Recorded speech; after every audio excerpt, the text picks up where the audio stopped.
के साथ summarise Islamic finance का एक शॉर्ट कोर्स डिस्कस करूँगा जिसमें हम डिफरेंट टॉपिक्स कवर्स करेंगे, जिसमें जो है रिबा हो गया, रिबा की टाइप्स हो गई, commutative contracts, non commutative contracts, sales हो गई, और इसके अलावा जो हमारे डिमिनिशिंग मुशारका, मुराहबा, इस्तिस्ना, सलम, इस्तिजरार के हवाले से डिस्कस करेंगे।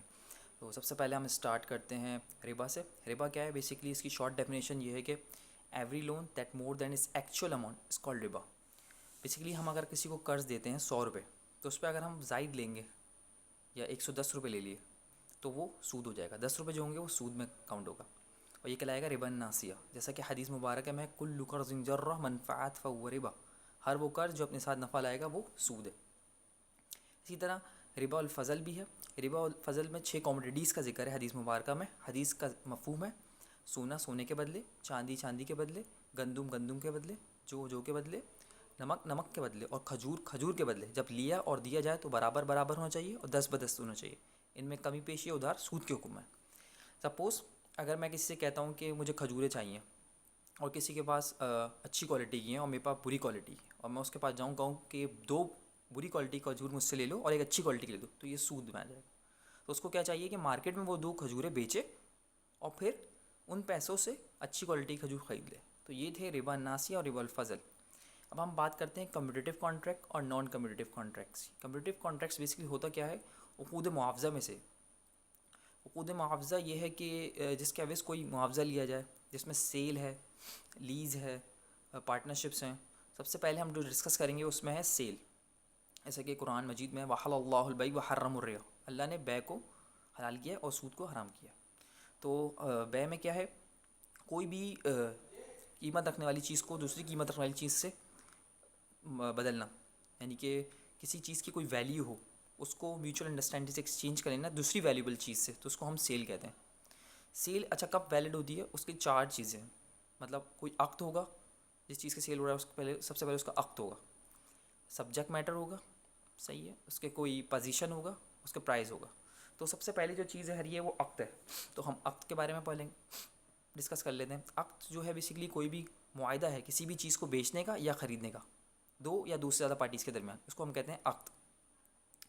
और दूसरा क्या है? Subject matter. सब्जेक्ट मैटर का मुबे जो है, जो चीज़ बेची जा रही है उसका लॉफुल होना, उसका स्पेसिफायर होना, उसकी कोई वैल्यू होना, उसका पोजीशन होना। पोजीशन के हवाले से हदीस है वला तबीयु हत्ता तकफिज़ो, मत बेचो यहाँ तक कि तुम कब्ज़ा ना कर लो। पोजीशन जो है कंस्ट्रक्टिव भी हो सकता है, फ़िज़िकल भी हो सकता है। कंस्ट्रक्टिव पोजीशन ये है कि चीज़ मेरे पास मौजूद है और मैं सेल कर रहा हूँ। सॉरी, ये फिजिकल पोजीशन है। कंस्ट्रक्टिव पोजीशन ये है कि मेरी चीज़ मेरे पास मौजूद नहीं और मैं सेल कर रहा हूँ, तो कंस्ट्रक्टिव पोजीशन है। बैंक जो है बेसिकली जो है कंस्ट्रक्टिव पोजीशन पे ही फाइनेंसिंग प्रोवाइड कर रहा होता है। तो ये हमारे जो है कम्यूटेटिव कॉन्ट्रैक्ट का हिस्सा हो गया सेल। पार्टनरशिप कॉन्ट्रैक्ट्स की, क्योंकि वो भी कम्यूटेटिव कॉन्ट्रैक्ट्स उक़ूद मुआवज़ा में से होते हैं।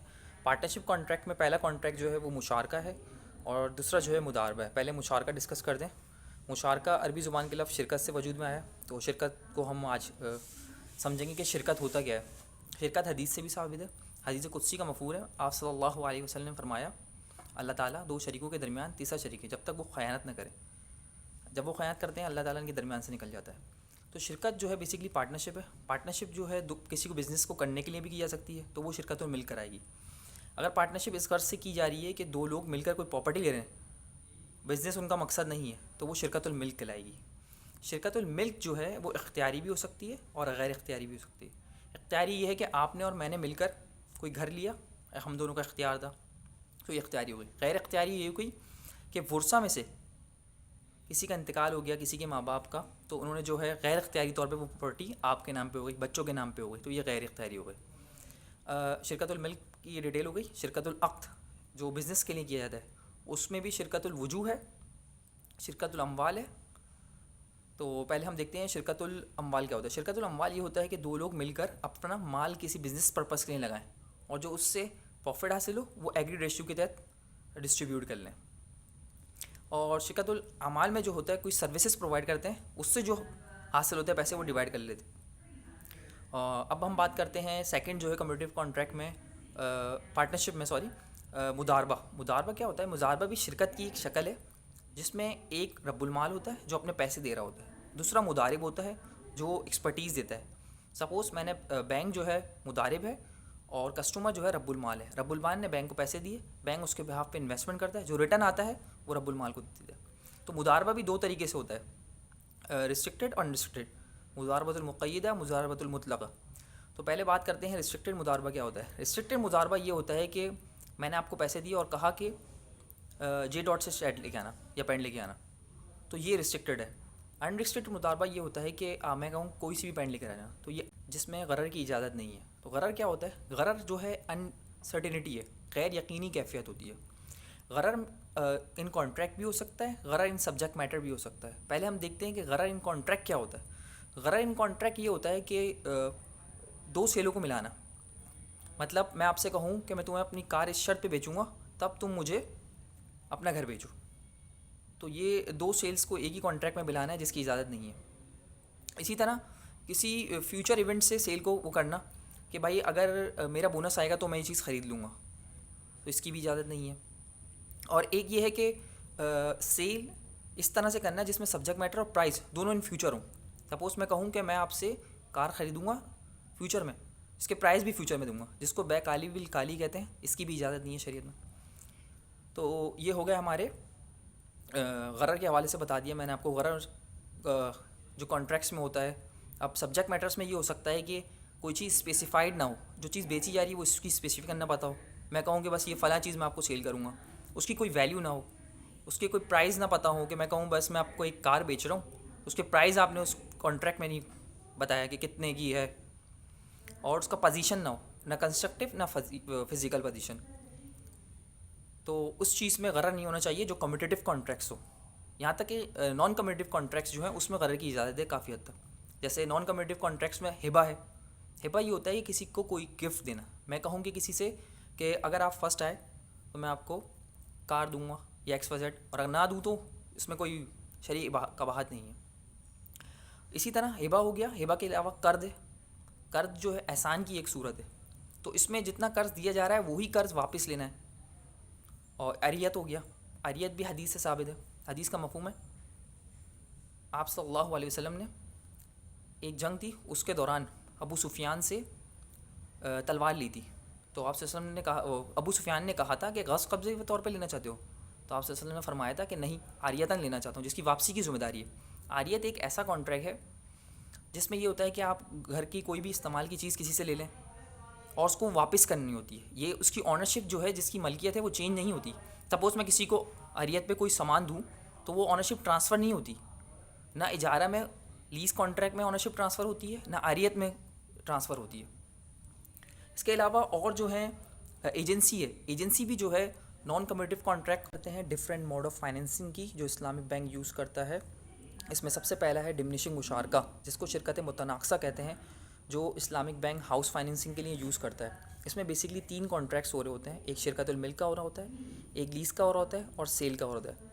शिरकतुल मिल्क इस तरह से होता है कि बैंक और कस्टमर मिलकर एक प्रॉपर्टी परचेज़ करते हैं, दोनों की मिल्कियत होती है, तो ये शिरकतुल मिल्क कहला गया। दूसरा ये लीज़ का हो रहा होता है, बैंक जो अपना शेयर्स जो है कस्टमर को रेंट पे दे रहा होता है, जिसको हम इजारतुल आयान कहते हैं। तीसरा सेल का कॉन्ट्रैक्ट होता है, बैतौलिया है, जिसमें बैंक जितने की चीज़ लेता है उतने की सेल कर देता है। हाँ, बैंक प्रॉफिट कहाँ अर्न करता है, ये सवाल आता है, तो बैंक वहाँ प्रॉफिट अर्न करता है रेंट से। तो ये डिमिनिशिंग मुशारका था, ये शिरकत की जदीद शक्ल है जिसको शिरकत मुतनाक़सा भी कहते हैं। इसके अलावा हम बात करते हैं मुराहबा की। मुराहबा भी एक सेल कॉन्ट्रैक्ट है। तो सेल कॉन्ट्रैक्ट में वैलिड सेल के 4 एलिमेंट्स होना लाजमी है। मुराहबा में ये होता है बेसिकली कि अब सपोज़ मैंने मोबाइल लिया है 100 रुपये का, तो वो मैं 100 रुपये का मोबाइल कस्टमर को बताऊँगा कि मैंने 100 रुपये का लिया है, मैं आपको 110 का सेल कर रहा हूँ, तो ये कॉस्ट प्लस प्रॉफिट तो मैंने डिस्क्लोज़ कर दिया, तो इसको हम मुराहबा कहेंगे।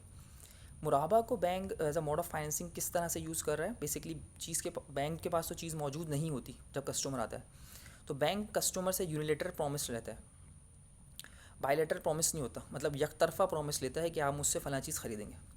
बैंक कस्टमर को एजेंट बनाता है, वो चीज़ ख़रीदता है, वो चीज़ ख़रीदने के बाद वो पोजीशन जो है बैंक का उस चीज़ पे आ जाता है, ऑनरशिप आ जाती है, रिस्क आ जाता है बैंक का। तो बैंक जो है फिर ऑफर एक्सेप्टेंस करता है, उस चीज़ को सेल करता है। तो ये मुराहबा इस तरह से होता है।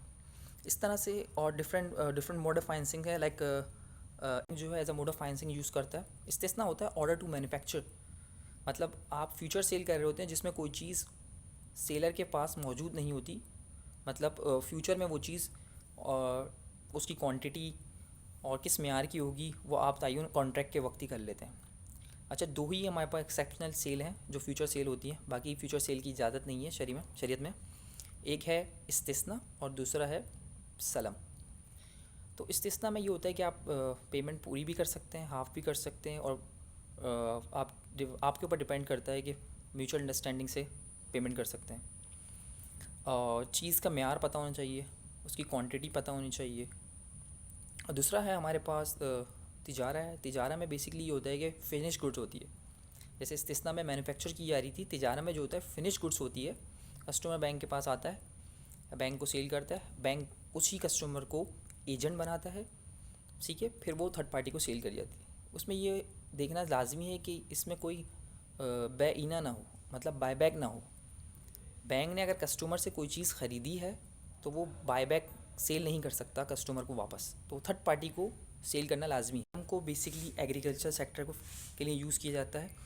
जब किसी किसान को, काश्तकार को पैसों की ज़रूरत होती है तो सलम में ये होता है कि पेमेंट पूरी की जाती है। इस्तिस्ना में क्या होता था कि आप पूरी पेमेंट भी कर सकते हैं, हाफ़ भी कर सकते हैं और एंड में भी कर सकते हैं, म्यूचुअल अंडरस्टैंडिंग से चलता था। लेकिन सलम में ऐसा नहीं है। सलम में ये कि पूरी पेमेंट आपने पहले ही करनी है, द स्टार्ट ऑफ कॉन्ट्रैक्ट। और चीज़ जिस क्वांटिटी में चाहिए, जिस क्वालिटी में चाहिए, उसका पहले ही पता होना चाहिए। अब बैंक किस तरह से सलम को यूज़ कर रहा है, बैंक जो है कस्टमर आया, उसने कोई बीज की ज़रूरत थी, तो बैंक जो है उस कस्टमर को क्या है फाइनेंसिंग प्रोवाइड करेगा, पैसे देगा, पैसे प्रोवाइड करे, तो वो चीज़ जो बन रही है वो बैंक ही बन रही है। जो चीज़ जो तैयार कर लेता है किसान तो वो बैंक को बताता है, वो बैंक का पोजीशन आ जाता है। तो बैंक जो है चाहे तो पैरेलल सलम भी कर सकता है कि वो चीज़ जब तैयार हो जाए तो वो चीज़ बनने के बाद उसको एजेंट बना के तीसरी को सेंड कर दे। तो इस तरह से बैंक जो है सलम चलाता है। उम्मीद है आपको मेरी वीडियो पसंद आई होगी, और अगर अभी तक मेरा चैनल सब्सक्राइब नहीं किया तो सब्सक्राइब कर दें और बेल आइकन को क्लिक कर दें ताकि आपको मेरी नई आने वाली वीडियो मिलते रहें। Thank you so much.